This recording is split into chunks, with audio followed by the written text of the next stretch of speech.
یەکێک لەو بابەتە گرنگانەی کە لە نێو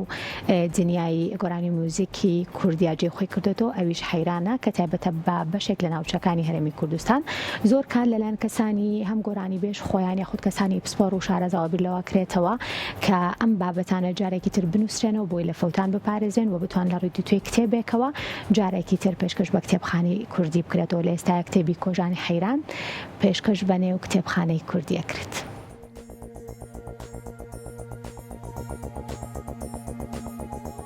نووسەر و حەیرانبێژ عومەر عەلی شەناغی نوێترین کتێبی چاپکراوی خۆی بە ناوی کۆژانی حەیران بڵاو کردەوە. لە کۆڕێک یەکێتی نووسەران بۆ نووسەری کتێب ڕایکخست بوو ئاماژەی بەناوەڕۆکی کتێبەکە کرد کە بەرگی دووەمی ئەو زنجیرە کتێبانەیە لەبارەی حەیران و هەموو ئەو ڕەخنە و تێبینیانەی لە ناوەڕۆکی حەیران دەگرێتە خۆی.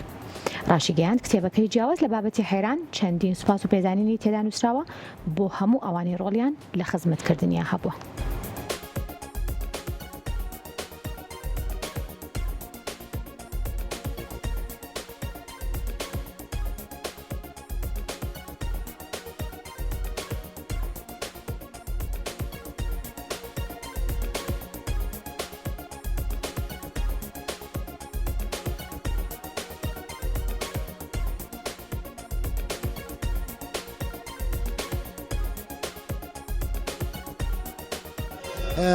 بڕمان بە